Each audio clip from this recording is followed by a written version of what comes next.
Okay. So the last time we met, first of all, we have here Netael and Mark. Shalom, everyone. The last time we met, we started this source, and I'd like to take a good look at it this time.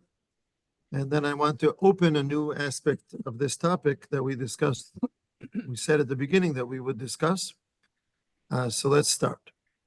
This is the Gemara in Masechet Brachot.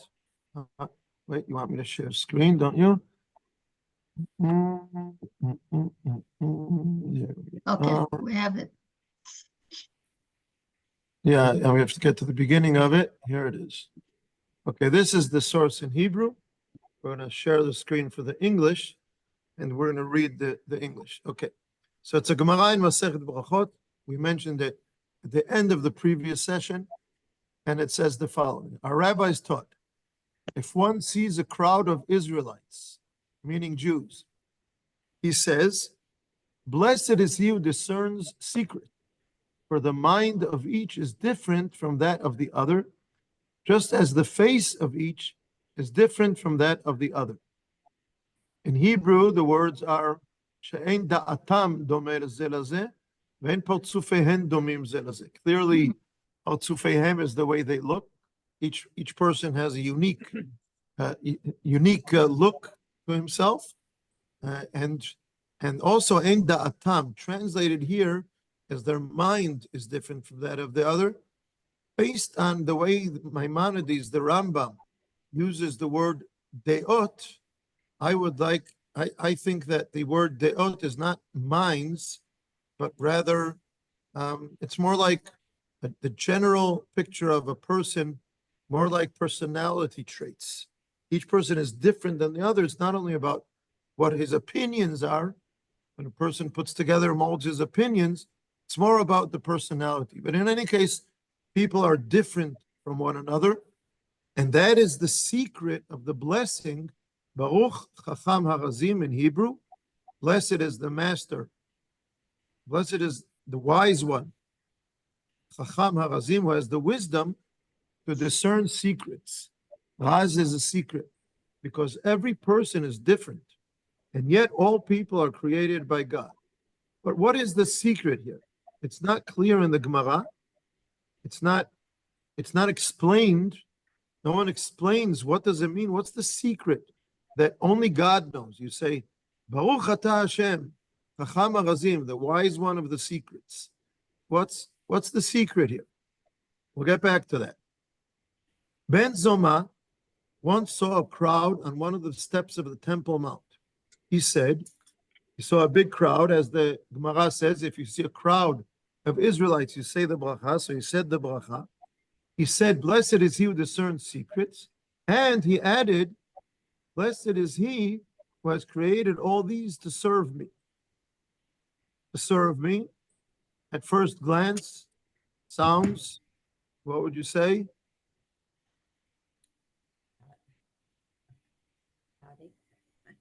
What would you say? It's like Hadi. It's very like, why are they to serve me? And what Exactly. makes me so? Right. So he sees all this multitude of people, and he says, oh, wow, Baruch Atah Hashem, you created all these to serve me. So when I first studied this, that was my reaction, exactly. As Etta says, oh, wow, he's saying they're all here to serve me. I thought maybe he means he's a Torah scholar. You know, the whole world exists for the Torah scholars, for people who can study Torah.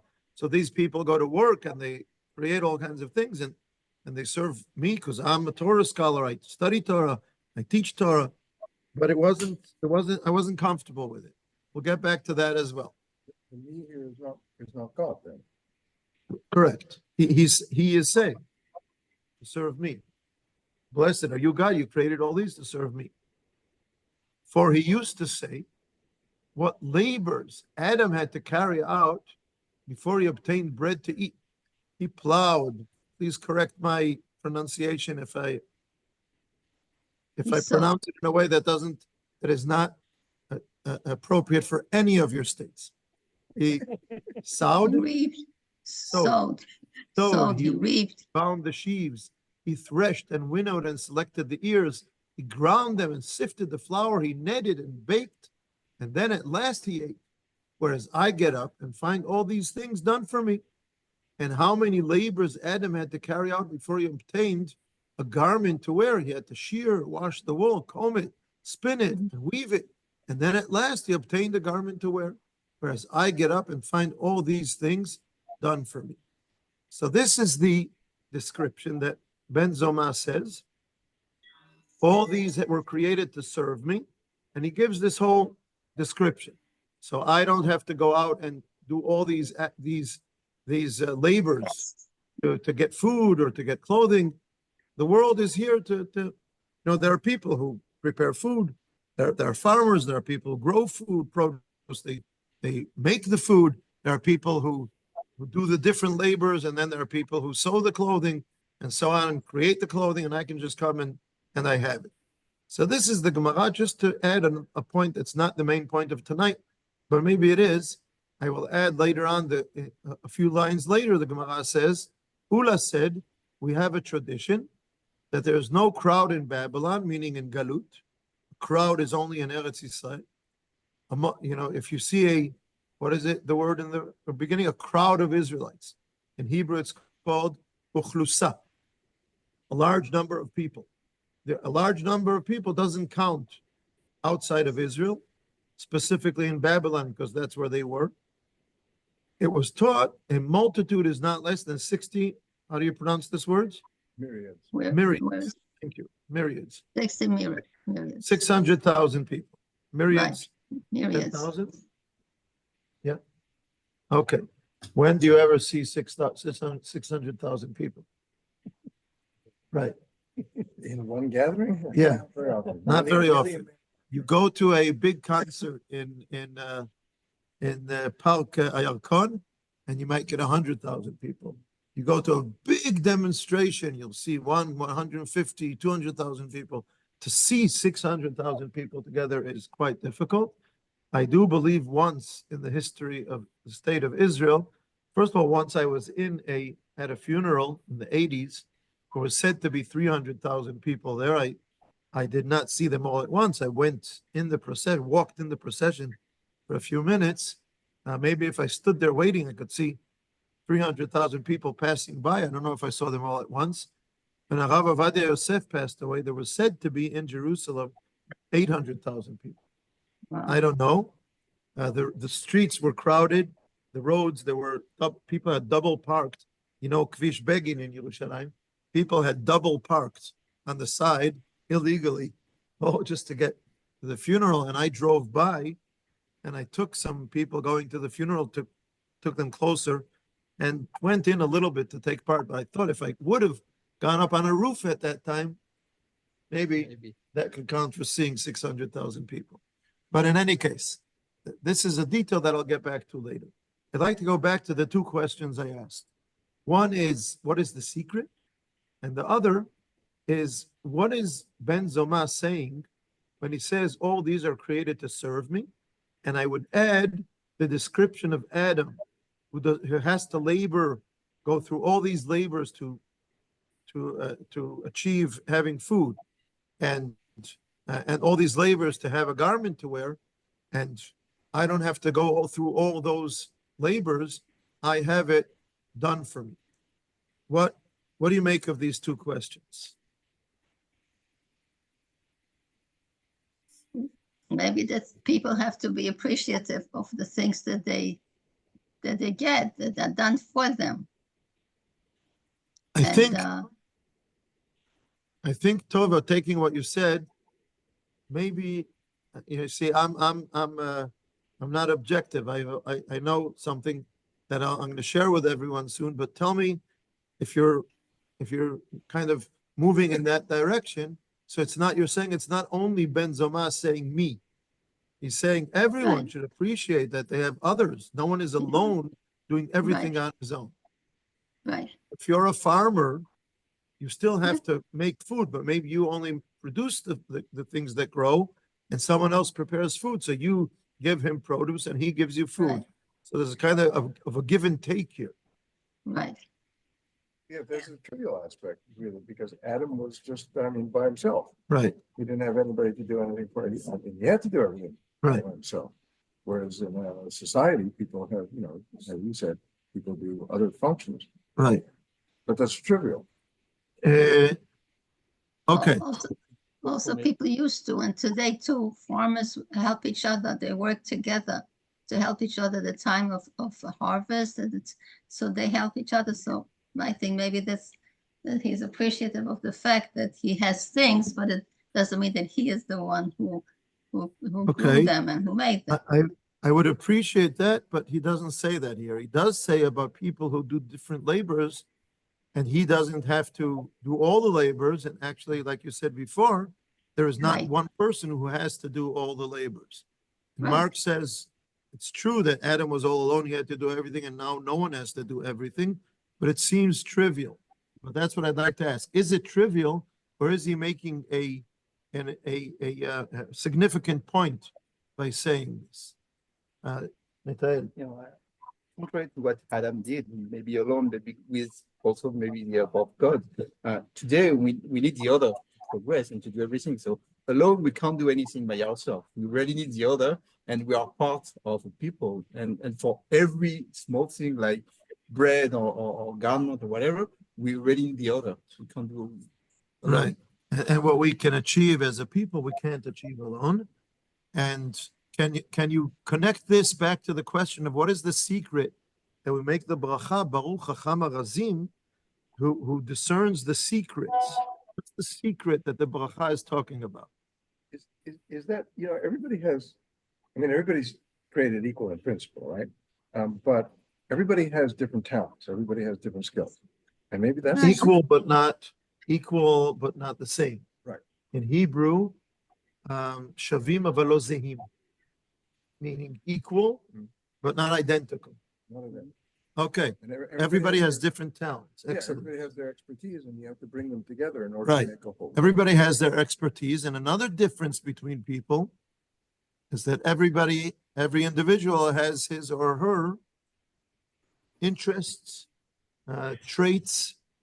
You have to choose a profession, and each person is attracted to some field, likes to take care of it, likes to do it, different kinds of things. So now let's see, Rav Kook. I don't have this in English. Yeah, go ahead. If I can also add, I don't remember if it's in this parasha or the parasha of last week or the week before, but for the building of the temple, let's also choose each one depending on his ability, on his profession, and it will also the sum of all those people who built at the end the temple that were on the deserts. Yeah. But what's secret about that? Okay. So we'll get back to the secret in a second. And Ta'ala is saying also in the parasha, it's this week's parasha. It will be this week's parasha, where Hashem appoints the people who will take care of preparing the Mishkan because they have specific talents that are right for that. And even Moshe Rabbeinu, let's go to that. Like going back to Ben Zoma, who's a Torah scholar, even Moshe Rabbeinu does not do everything himself, but he needs people with special talents that are not his talents to work with him, create the full Mishkan. So that's a wonderful example. So I'd like to show you, this is in Hebrew, something Rav Kook said. I can show you the Hebrew. I will try to I'm not going to read it. If you want to read it in Hebrew, that's fine. I'll just try and say what Rav Kook is saying here. He says the following. He says each individual personality, it's a great wonder how people are so different from one another in their traits, in their personalities. It's based also on their education and what they've studied in life, and also something natural about the difference between people. And in any case, all of these differences come together to create one goal, to build the world for what the world is destined for. So you should be in bewilderment, and it's a wow, for lack of a better word. We should be in wonder about the Chokhmah ha'elyonah, the highest wisdom, like the wisdom of God creating the world, that sees all these secrets, what are the traits and what are the personalities of different people, how they all come together, relate to one another, including those that are opposite from one another, but they end up coming together and creating a great harmony. And he says if people understood their individuality, their differences, and how they complement one another, no one would do anything, because everybody would say, oh, that's great, I can do this, the other one thinks that's important, everything is good. But people have a kind of a kanaut, what's the word in English? Kind of a Jealousy. zealousy. People are zealous sometimes about the things that they care about and they like. Someone else likes something which is aesthetic, and they don't care about that, and they think that's nonsense. And someone else cares about order, and someone else doesn't care about order. He cares about something which is abstract, and putting things in order he thinks is just being a nerd. It doesn't have to be in order, and so on. People are different from one another, and they even to some extent look down on others. But at the end, and therefore each one is interested and is excited and is motivated to do something that's right for him, that he's interested in, that he's attracted to, that is right for his personality. And you know what happens at the end? All these different people, somehow it comes together and creates a world. Now, different people doing different labors, different professions, and it all comes together. And therefore he says, and who knows this secret? Can you have children and then tell each one of your children, okay, this is going to be your role in the house, in the family. You're going to be in charge of this. You're going to be in charge of that, and give each one the role that is perfectly right for them. Or now I'll make it even more difficult. Let them choose different missions, different roles, and everything is going to get done. You don't have enough children for that, right? You need a lot of children, like 600,000 children, in order for everything to be done. And each one chooses this freedom of choice. And at the end, everything gets done and it all comes together to some kind of unity. That's the wisdom of Baruch Chacham Arazim. I think the English translation misses the word wisdom there. This is the wisdom of the Creator who creates people, or each one is different. They don't look the same. They don't think the same. They have different personalities, different traits. And yet there's a secret that makes it all work together. And that, he says Rav Kook, that is what Rav Kook is, that's what Ben Zomas, is saying when he looks at all these people that he sees from the, what does he call it? From the steps of the Temple Mount. And he says, wow, Baruch Hashem, Baruch Atah Hashem, who created all these people to serve me. He's not saying to serve me as an individual, but very much in the direction that Tova was saying before. He's saying, look at all of us. If each one of us alone would have to do everything. Wow, each one of us would have to work very hard. We couldn't excel at anything. We'd have to be doing so many different things. But we each have the other. We are each here to serve someone else, and we complement one another, and each one does something that the other one doesn't do. And together, we create a society, and we create a world. And therefore, he says, when an individual looks at other people and other people's traits and interests, sometimes it seems to him that they're useless, or he disagrees with them, or all kinds of things like that. But if he understands the treasure of having the whole society, how it all comes together, then he looks with a positive eye, as we say in Hebrew, be'ayin yafa. He looks with a positive eye on all the different opinions and actions that people take, and he takes from each one what is good for him and what complements him. And then he says, everyone will be ohevet hamakom ve'ohevet havbriot. Every person will love God and will love other people.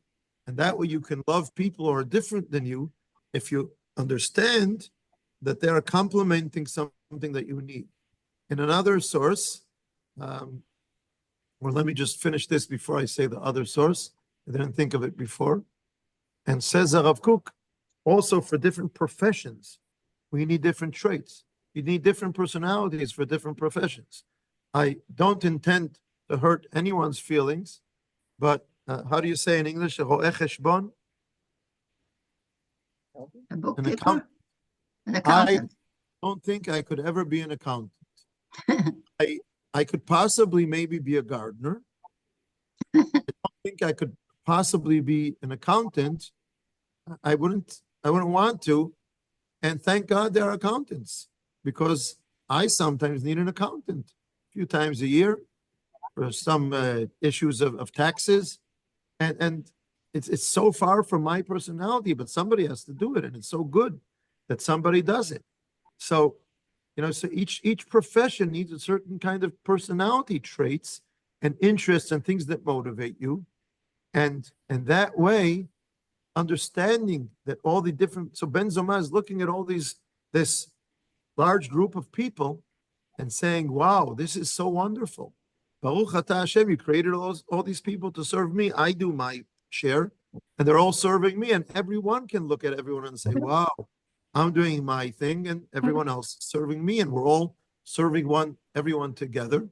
And that way, he says, this is the higher intrinsic wisdom of the one who is wise, who discerns the secrets. Blessed be he that created all these people. Just something wrong here. Yeah, okay, just moved something. And I will embrace them all with love. I will embrace them all with love. So the Rav Kook maybe is adding what the Talmud said. Maybe he's just bringing out what it was saying. Maybe he's changing it a little bit. It's hard to say. But in any case, it comes out with a beautiful meaning. It's not just a blessing about each person is different. It's a blessing how there's a whole society, a whole nation, or a whole humanity, where people are different from one another, opposite to one another in many ways, different traits, different interests, different talents, different opinions, and yet it brings something together. Yeah. It's very difficult to be able to discern and understand someone, and this is the other source I'd like to add, that someone who is opposite of you actually compliments you and helps you. In a different place, Rav Kook explains, by the way, it's very political, but I will not make it political. It's about politics, but not about specific parties in politics. But he says that he says this somewhere in the first or second decade of the 20th century, more than 100 years ago. He says that the three forces in the nation are holiness, nationality, and humanism. I think to this day, it's still true. Look at the political parties today. There are those who care for religious issues and holiness. There are those who care for humanism. And there are those who care about nationality, not about humanism, not about religion, not about nationality, not about humanism, and so on. Of course, it's not so black and white. Of course, you can care about all three. Of course, holiness can include all three of them, and not only holiness is holy nationality or humanism can be, or morality can be considered to be part of holiness. He says that himself. But he says these different parties have to understand that no one of them has 100% of what it's not. It wouldn't be good, I would put it this way. If any one of them got 100% of the vote, that would be the end of us. Nothing can function if any one of these three parts gets 100% of the vote. We need nationality, we need holiness and religion, we need morality and humanism, we need to take care of the Israeli nation, and we need to be sensitive to the needs of other people who live with us and neighbors and so on. We have to be very strong to protect the nation of Israel here. We need tradition and religion and holiness. You need all of these, and each one of them is kind of checks and balances for the other. So they fight with one another, they argue with one another, they struggle with one another all the time, they demonstrate against one another, but actually they're all creating checks and balances to keep them all working together. And if you understand that, you can treat all positively.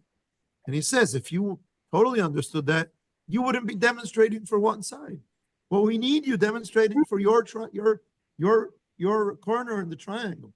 We need you there demonstrating for what you care about. we also need the other guy demonstrating the opposite demonstration. If we would understand that we each fight for something, but it all in some way balances one another, we would at least, if not be totally peaceful with everyone and loving and embracing, at least be more soft and respectful towards one another. If you remember in the beginning of the demonstrations, there was that day that on the same day there were two big demonstrations in Jerusalem, two opposite demonstrations, and people came by train, and those were leaving the first demonstration and those were coming to the second one and going up and down the what do you call it, the escalator.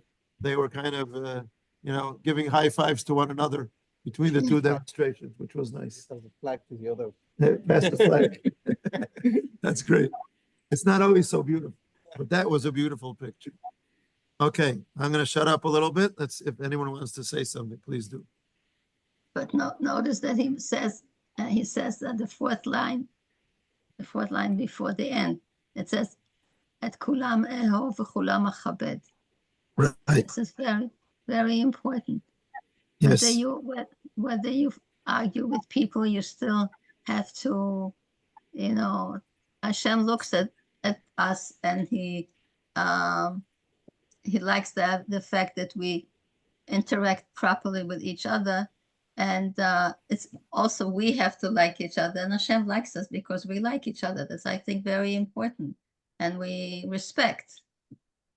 And he's I giving think- us a tool when we get upset Right. with one another because of our differences of either opinions or personality traits, Right, how we can still retain that love and respect for one another. right. Thank you. I wish it would exist. It does, but we need more of it, much more. Yeah, Today, there is also another power, which is a major power. So we have also to deal with that. There is the religion, and then the nation, and the humanity, and but also the media. And we have also they are very powerful, and it's a fourth part also of this big unity. And, So maybe we need what we have now is like in the modern world, we have things that are very separate. So usually different media, how do you say, sources take one position. They're either left-wing or right-wing. Right. Rather than having a good station that brings people to discuss in content and disagree with one another in a respectful way, they go to the extremes, like politics. They go to the extremes and end up each one taking an extremist position. That's part of the difficulty. But maybe we need these two sides to have everyone have their position being expressed in media. But there's a lot to work on in the media, and there's a lot for us to support. I will personally be very, I will try very strongly not to support certain source of media that is extreme, even if it is very much along the lines of what I think, but expresses it in an extreme way. That can't be, because I don't like things that are expressed right, in an extreme way. Some people are very right, very left, and they like one station that's very extreme this way or that way. And I don't want to support that. I want to, even though I have my opinions and I disagree with other opinions, I don't want the media to encourage the extremism of those opinions, but to encourage the respectful discussion between the different opinions. So it's something for us to push for. Also with political parties, don't vote for a party that's expressing its opinion in a disrespectful way towards other parties. Vote for a party that you agree with, but as their supporter, you can put pressure on them. I will only vote for you if you express this opinion or carry out this opinion in our nation, in our society, in our country, in a way that's respectful of others. Okay. So I thought this was a very good source for the question of, what Michael was asking previous time about, what sources about the people, not about the leaders and so on. This is about everyone. just to go back to the end of what we were saying in English, we saw that Ula says, this little addition here in the last two lines, we have a tradition that there is no crowd in Babylon, and it was taught a multitude is not less than 60 myriads.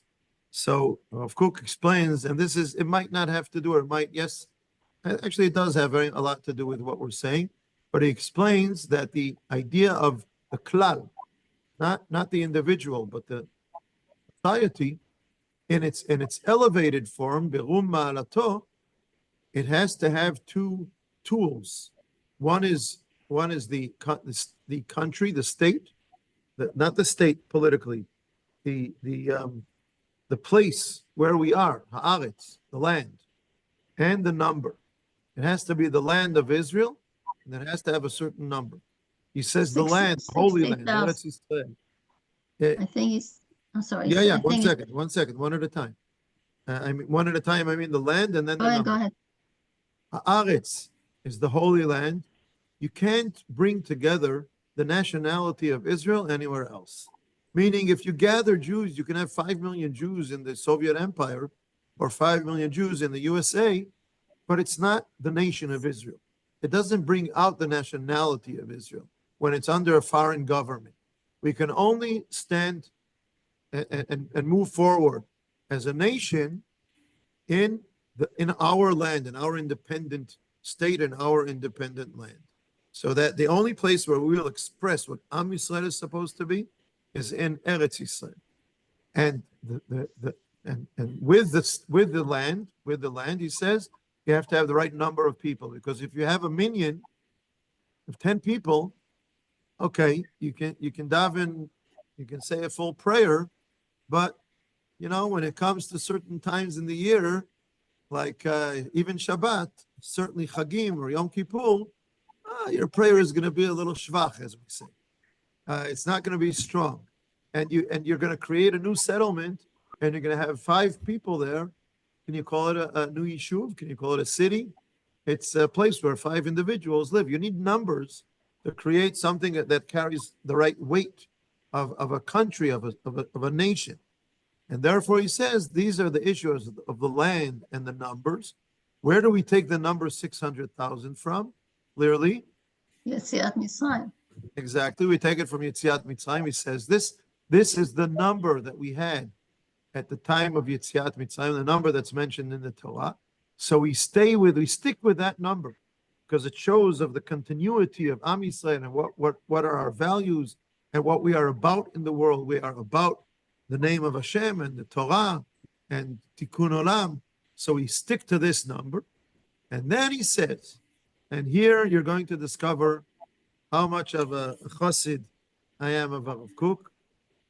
Maybe I'll say, no, I'm not so that much of a chassid, but he says, the number of people that will be, not in the Galut, but in Eretz Yisrael, and with the right number, 600,000, that will be the beginning of the growth of Am Yisrael. And in Eretz Yisrael, in 1948, there were just above 600,000 Jews, and that's when the state of Israel was established. It didn't happen with 10,000 or 30,000 or 150,000. It happened when there were 600,000 people. Rav Kook was dead already. He died in 1935, and he wrote this in the 19th century. This book is from when he was still in Lithuania before he made Aliyah to Israel in 1904. So he says this very early on in his life, before he came to Israel, and before the beginning of Zionism was starting to, a little trickle of Aliyah, but it wasn't as strong as it was a decade or 2 or 3 or 4 or 50 years later, 1948. But Rav Kook says this. So no, I'm not claiming he's the Mashiach. I'm not claiming he's a prophet, and we all have to be his Hasidim. But it's a great piece to study around Yom HaAtzmaut, how the gathering of numbers and the different people, put it all together. The state of Israel, the meaning of the state of Israel is how we all come together. We're all very different. We have different tribes and different opinions and different things that we like and we're attracted to and we're motivated to do. And we struggle about them and argue about them and demonstrate about them and so on. But this is what's creating nationality of Am Yisrael once again, and it can only happen here in Eretz Yisrael when we all come together under our own rule and independence, and that's the beginning of bringing out what is really the full light and the full power of Am Yisrael. So even though we have our differences, very strong differences, we have to remember these ideas of the wise one who understands, who discerns the secrets of how all these different people come together and create a society that functions and a nation that functions is something positive and not negative. And based on that, we can have more love and respect for one another, even when we're disagreeing. Okay. Any more comments? Well, good. Okay. The secret is that again, the way I tried to express it before, maybe I didn't say that that's what I was trying to do, is that no one of us could think or could mold people in this way. You know, you have a certain number of children and you mold each one to be this role that you need in the house or this role that you want in the family, and then you're going to have everything that you need. We can't do that. Only God can do that. Create different people with different interests, with different things that influence them. And at the end, all the things that are needed for the world are going to be done. And it's all going to come in and come together in a functioning society. That's the secret. Well, Is it like the secret of success? You know, that you have a company, you have a group of individuals, you have a society of some sort, and it's successful. What is the secret of, what is their secret of success? Or you have a different company or a different society and they're not successful. I'm not sure I understand.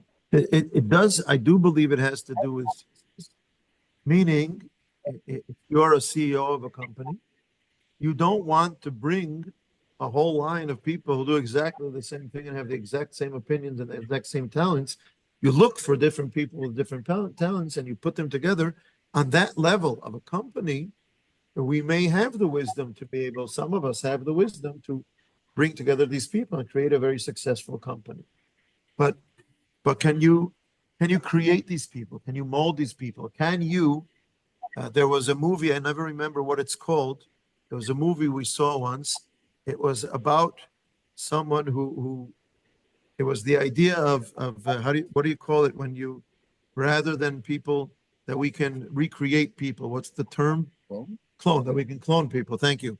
What they did is the rich people gave their DNA and they made clones of the rich people so that when they get old and there's a certain organ that they need to be replaced, they can take it from their clone.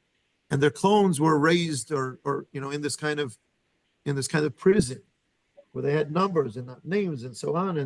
And when someone needed his clone, because he needed to change a certain part of the body, they made a kind of as if a party that this number is going off to some island where he has special life, and really they were taking to kill him and take his organs and so on. This was the idea of the movie.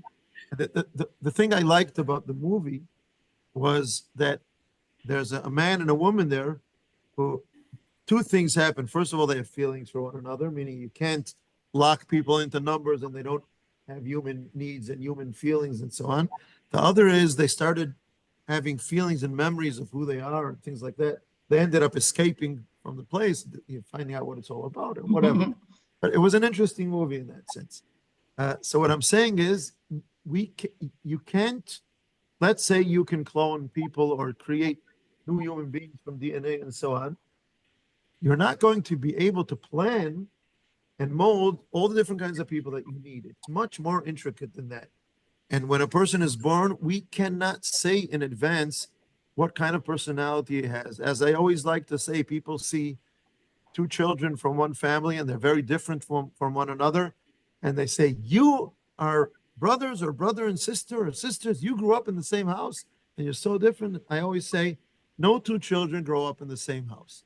First of all, because one of them is the firstborn, and after him comes some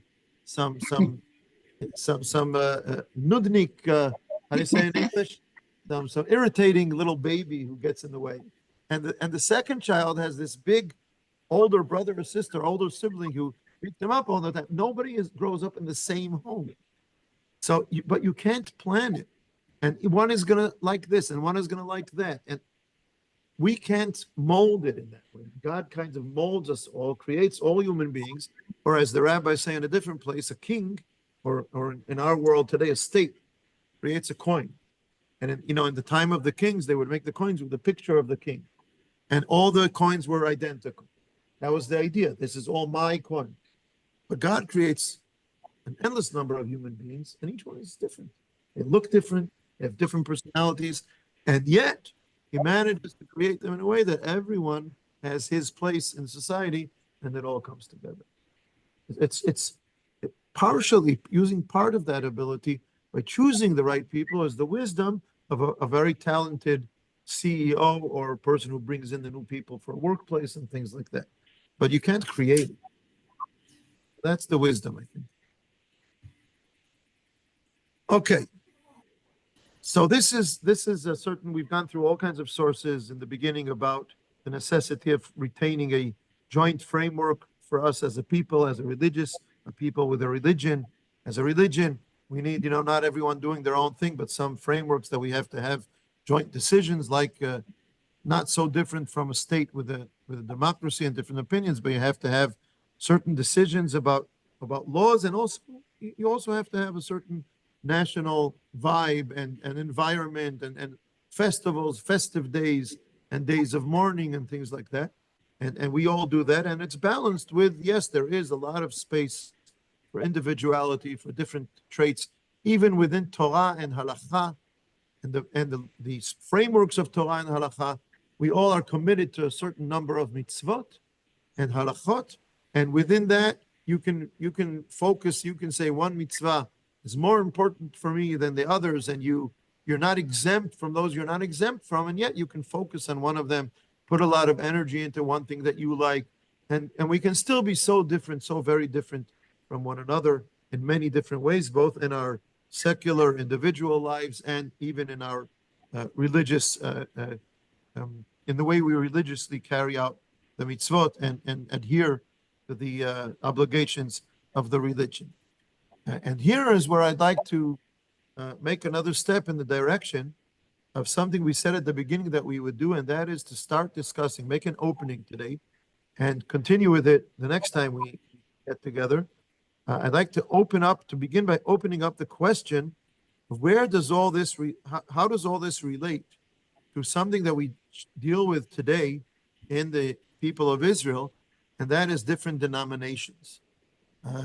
It's not only about people, it's about different religious attitudes. We can say Haredim, we can say religious Zionists, we can say right-wing religious Zionists, and more, or kind of more, they call it today with a little c, the more conservative, in Hebrew, Shamranim. The more, the more conservative with a little c, not a capital C, conservative religious Zionists, and the more liberal religious Zionists. These are all stereotypes, but they do tell us what we're talking about. And conservative and reform, how should we relate to one another? How should we handle this within the people of Israel and the state of Israel? I might be able to say something about, to describe a few different attitudes that exist in society today. But before I do that, and if I don't have time for that today, that's fine. We can do that next time. More than that, I would like to open up to people expressing how they feel about this. Should we recognize all denominations? Should we have freedom? Everyone can do what they want in any way that they like in the state. Should we have only one way that we recognize? Should we be struggling and fighting politically and in other ways against other denominations and so on?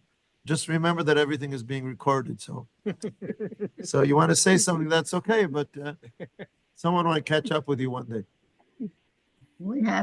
I think we have to have the same text before us when we discuss things.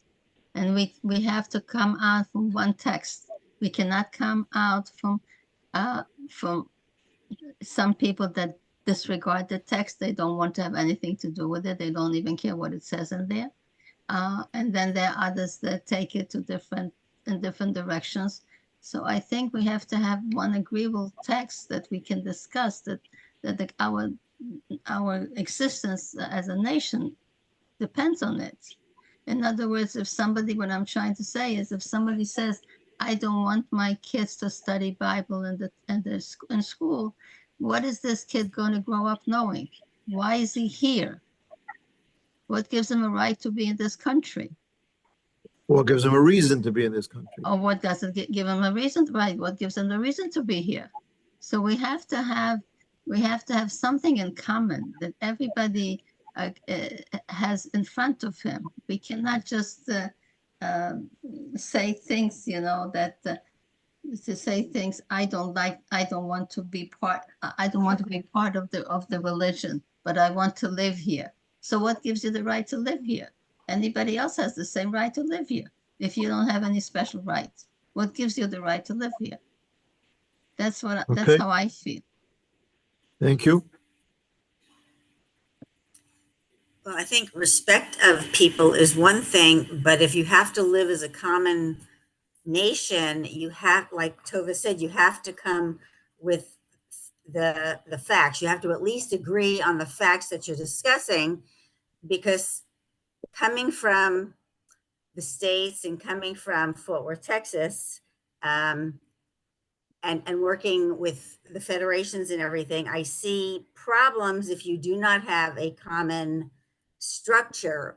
Yeah. Especially a lot of people that I hear now when I go back and everything, and I talk to groups and things, people that Birthright's a wonderful, wonderful program, and it invites everybody and it's lovely and everything.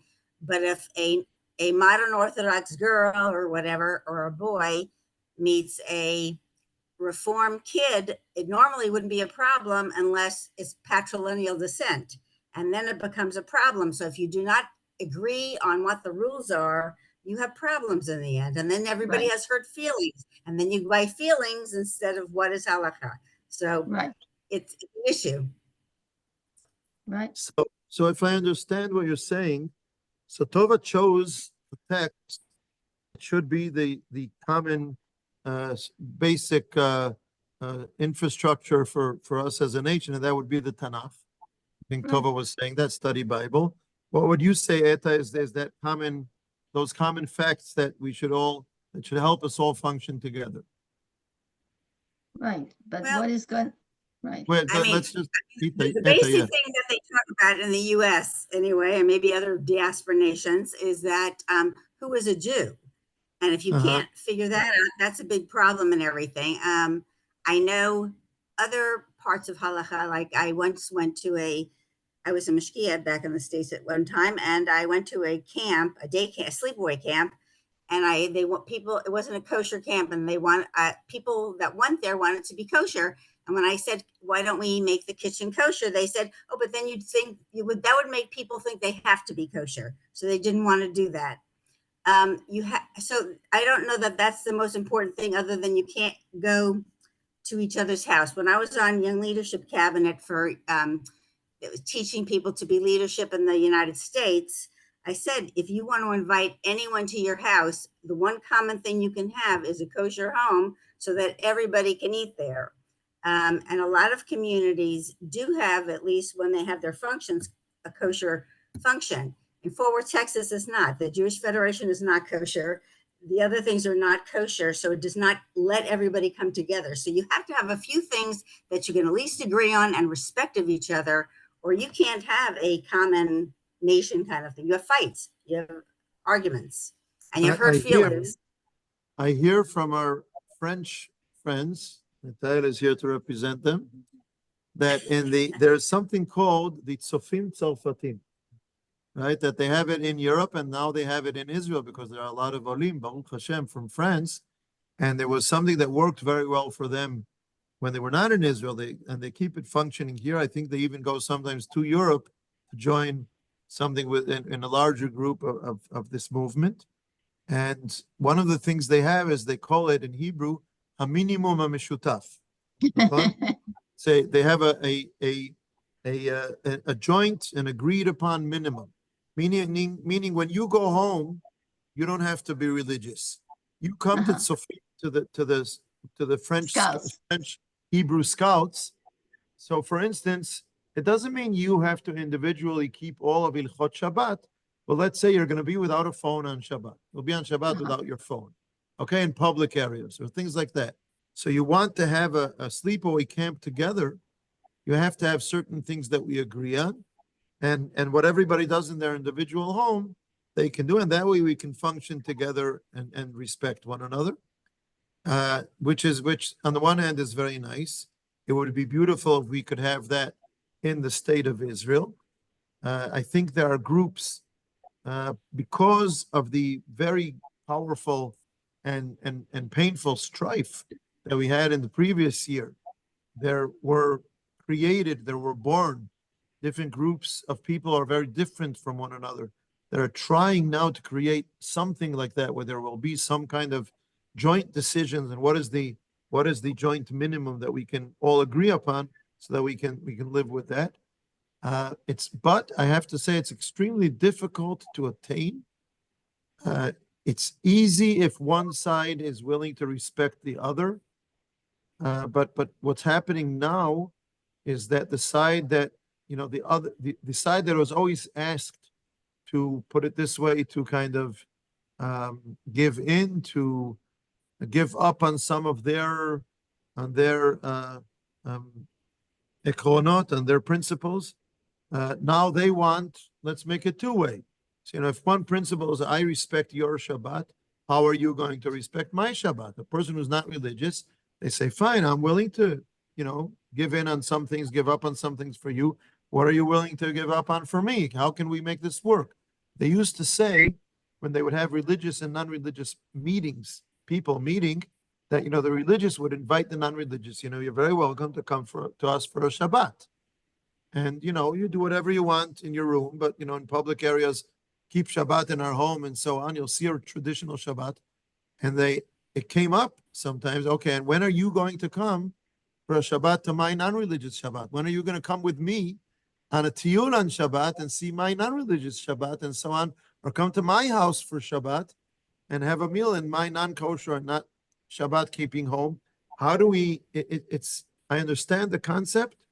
It's facing quite a significant difficult number of, or list of difficulties, and it's going to take a lot of very hard work, I think, to make it work. I believe we can make it work, but it's not going to be easy.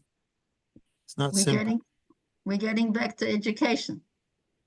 And I heard another thing. We were at a meeting a week ago of one of these groups. Osho and I went to a meeting. And one of the people there, a rabbi who's leading one of these groups, together with the people who are totally non-religious but trying to work together, spoke about a certain person who I happen to know and who's been involved in these kinds of things for decades. And he said he was involved in many such things and many such agreements and treaties and things like that. The most famous of which is what's called Amanat Gabizon Meidan, where Judge Gabizon, Zichrona Livracha, and the Rav Meidan, she was not religious. He is living, and he's a rabbi, he's a Rosh Hashiva, and they agreed on certain things. For instance, the religious would agree to having cultural things open on Shabbat, and the non-religious would agree to having commercial things closed on Shabbat. And here, both sides are giving in on something so that we can agree on something together. They were willing to do that. And this person said, I was involved in these things for decades. We put together a lot of different treaties and agreements and concepts and things. None of them worked. And he said, why did none of them work? Because they were elitist. Because we took two people like Rav Gabizon and the Judge Meidan, and they sat together and created a treaty between the two of them. But what we need is the masses. We need the masses to agree on this, and we never did that. So this group that's trying to work on it now is saying, right now we're a group of activists who care about this. How are we going to turn it into, and they say we have not yet decoded this difficulty. How do we turn it into a movement with hundreds of thousands of followers, not just a small group that's playing, putting together these ideas. So these are things that Israel is challenged with right now, and I don't know. We'll see where it goes, but it's quite challenging. Let's see if anyone else wants to express some ideas about this question. I think at one extreme, there's a principle, and I think perhaps it is a little bit extreme, or on an extremity, is the principle of live and let live. So you do your thing, I do my thing. We respect each other, and I don't infringe on you, and you don't infringe on me. But I think it's a bit extreme, because then you don't necessarily have very much in common. So I think the trick is to be able to do that, but also to find stuff that's in common. Okay, I will first of all thank you, Mark. I will say two things. First of all, Yishar Koach, I agree, it's not enough. I once said to someone in a religious, non-religious meeting, a group of people that got together, religious and non-religious, and someone suggested that if we just live separately, no problems. You'll live in a place that keeps Shabbat and no buses on Shabbat, and we'll live in a place that doesn't keep Shabbat, and we'll have buses and whatever on Shabbat, and stores open, whatever it is. And I would say to them two things. First of all, I said to them, it's like a marriage counselor who tells the couple that's having difficulty getting along, says to them, I have the perfect solution for you. You live in separate homes and you won't fight anymore. Wonderful, but there's no marriage left. In the same sense, there's no nation left. We have to have a commonality. We have to have something where we're close with one another. So that's what you were saying about something that's common. We have to have common ground and common, like I said, festive days and days of mourning. And we have to have spiritual or emotional experiences together. It's not enough just to live side by side. Another difficulty, but that I agree with. But I also have another difficulty with live and let live, and that is that live and let live is in and of itself, it's a liberal projection, and a person who does not feel liberal feels religious and not liberal, but wants to live in peace with his brothers and sisters who are not religious. It's hard. It's not, for him, when you say to him, let's live and let live, that's already attacking, because he believes in religious laws and they have to be kept. And it's one thing for me to accept that you and your home have your rights and I can't infringe on I can't tell you what to do, but in our state, I can't live here. I don't want to live here in a state that's totally, void of Jewish character in a legal halachic sense. And not only that I can keep my religion. So it runs into the same kind of difficulties as what I was saying to Etta before. And that's why I proposed it to be on one extreme. Live and let live is a bit extreme. On the other hand, imposing one's own values on everybody is the other extreme. And I think that's what you're outlining. And somehow we have to find some middle ground between those two. Yeah. So meaning when we are aware of that, the people who believe in live and let live will be giving in by agreeing that it won't be 100% live and let live. And the people who believe in the Torah law will have to agree that the state will not run 100% by Torah law.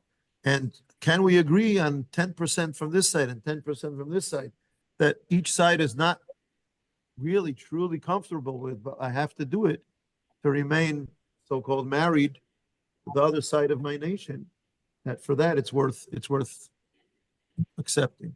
So these are very, I believe, very lengthy journeys. I really think we have to go through these journeys. I don't think we have any other choice. And they're not going to be easy, but I do think we have to set this as a kind of goal to strive for. I think that it's necessary for our health, even just to stay alive as a nation, but even to be a healthy nation and thriving nation. I think that's something that's necessary for us at this time in history. One more person. Anyone else want to say something about this preparation for next time? Yeah, I repeat the same thing. Education. We have to get everybody to learn, to learn our background, to know our foundation. And from there, if you don't want to study, if you don't want to live according to halakha, don't. But know what the rules are so that you will understand the next neighbor that lives this way and maybe respect them. but it's important. But we are raising many of the kids being raised here as mamash. I don't know what to tell you. They know nothing or very little. When Zvulun Hammer was the Minister of Education, Right. this decades ago, there was an agreement in the government. They created a kind of educational program in all of the Jewish educational system in Israel. I don't remember the names of the kind of two different people or two different sides that agreed. The idea was strengthening education for democracy in the religious education and strengthening Jewish education in the non-religious education. Mm-hmm. So everybody would do both. We'll do both. Okay. That way, that was an attempt to create a common ground that had some Jewish aspects to it and some democratic. But it wasn't aspects to it. accepted. It was accepted at one point. Oh, it was? It Mhm. was accepted at one point. Today, I think it would be, we've moved farther away, and it would be much more difficult. There will be people very vehemently opposing to the Yeah. either side, maybe Sad. on both sides. And Yeah. we've fallen way back, and we have to work hard to pull ourselves back in that direction. So Okay. to be continued next time. Be'ezrat Thank you Hashem. very much. Very interesting. Good night. Bye, Laila everybody. tov. Laila I tov. know. Okay. Okay.